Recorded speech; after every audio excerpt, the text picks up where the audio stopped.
Hi guys, সবাই কেমন আছো?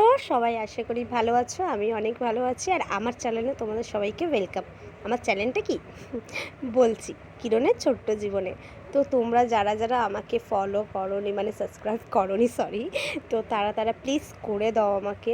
আর আমি জানি না কেন কেন মানে আমাদের ভিডিওতে যারা ধরো ভালোভাবে ভিডিও করে, ভালো করে ভিডিও করতে চায়, তাদের কেন জানি না ভিউজ হয় না, লাইক হয় না।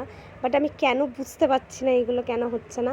কিন্তু আমি বলতে চাই না, মানে না চাইলেও বলতে হচ্ছে আর কি।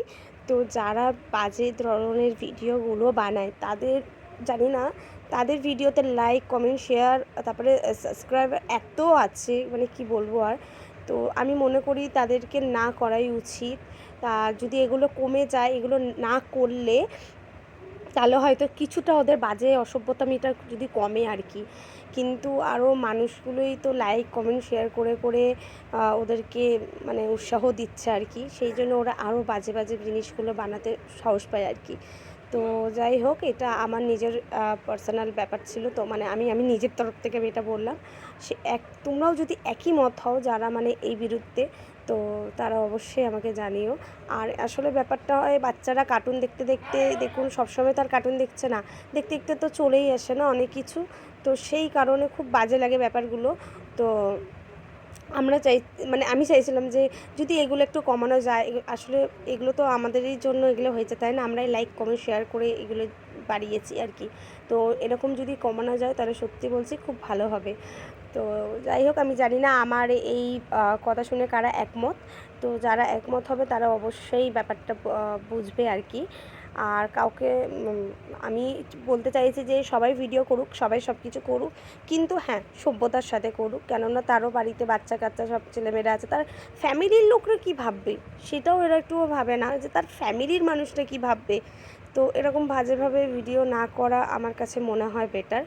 তো আগে তো মানুষের কাছে সম্মানটা বা তাদের পার্সোনাল একটা ব্যাপার ছিল, কিন্তু এখন দেখছি যে নিজেদের নিজেদের সম্মানটাই নিজেরা নষ্ট করে ফেলছে। তো আর একজনের জন্য তো সবাই তো আর খারাপ হতে পারে না, তাই না? তো একজনের জন্য সবাই ফেসবুকে সবাই সবাইকে খারাপ বলে, ইউটিউবে খারাপ বলে। তো এগুলো ভীষণ বেড়েছে। এগুলোর জন্য যদি মানে কিছু নিয়ম বেরোতো, তো আইন বেরোতো আর কি, তো খুবই ভালো হতো।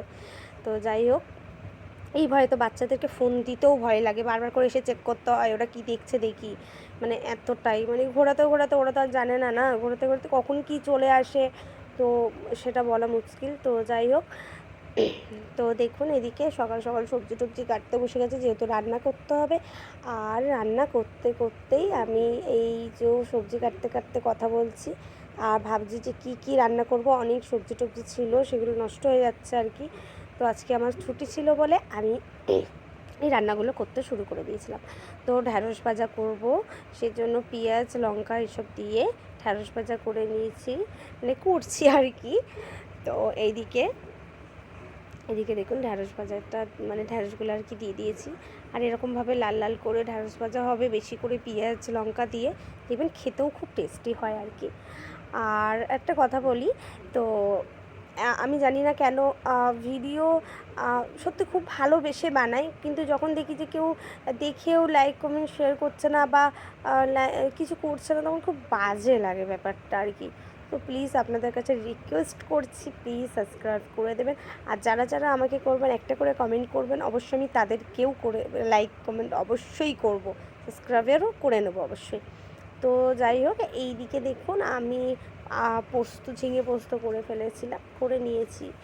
আর ওইদিকে আমার ভাজা হয়ে গেছিলো, তো ঢ্যাঁড়স ভাজা হয়ে গেছিলো। তো এইদিকে দেখুন মাছ ছিল।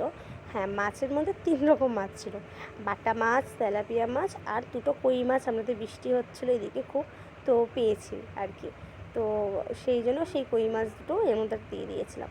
তো একসাথে দিয়ে আর কলা দিয়ে আলু দিয়ে ঝোল করব আর কি।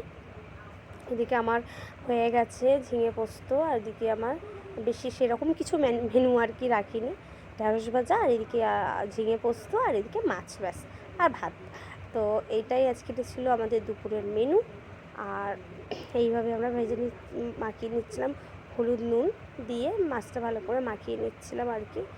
আর মাছ ভাজতে গেলে একটা জিনিস তোমাদের বলি, যে সবসময় মাছ ভাজতে গেলে খুব মানে আসলে তেলের মধ্যে দিলে তেলটা আসলে ছিটকে আসে। সেই জন্য আমি না অনেক সময় ঢাকা দিয়ে করি, আমি প্রায় সময় ঢাকা দিয়ে করি, কারণ আমার প্রথম প্রথম এরকম হতো আর কি। তো এদিকে রান্নাবান্না হয়ে গেছিলো, এদিকে আমার বর খেতে চলে এসেছিলো আর কি। ও কাজে গেছিলো, তো ওখান থেকে আমি যেদিন বাড়ি থাকি রান্নাবান্না করলে ও আসে, নাহলে বাদবাকি টাইমটাও হোটেলেই আর কি খেয়ে নেয়। আর এদিকে আমার মেয়েকে আমি একটু ভয় দেখাচ্ছিলাম যে তুমি যদি না খাও, সবাই ভিডিওতে তোমাকে দেখছে, সবজি খেতেই হবে, নাহলে ব্যাটকেল বলবে। ওই ভয়ে যাই হোক একটু সবজি খাওয়াতে পেরেছিলাম, জানেন তো। তো যাই হোক ভালো লেগেছে। আর এইদিকে আমি দেখাচ্ছিলাম কলা দিয়ে মাছের ঝোলটা হয়ে গেছিলো, খুব ভালো হয়েছিলো। আমি একটু পাতলাভাবেই ঝোলটা রাখতে চেয়েছিলাম, কারণ সবসময় আর মশলা মশলা খেতে ভালো লাগে না, ওই জন্য একটু হালকার মধ্যেই খাবারটা রেখেছিলাম। এদিকে দেখুন খেতে বসে গেছি। আর হ্যাঁ, আমাদের টেবিল চেয়ার নেই, আমরা নিচে বসেই খাই। আর নিচে বসে খাওয়ার একটা যে মানে শান্তি, সেটা কী আর বলবো। যাই হোক, আপনাদের ভালো লাগলে লাইক কমেন্ট শেয়ার করবেন। টাটা।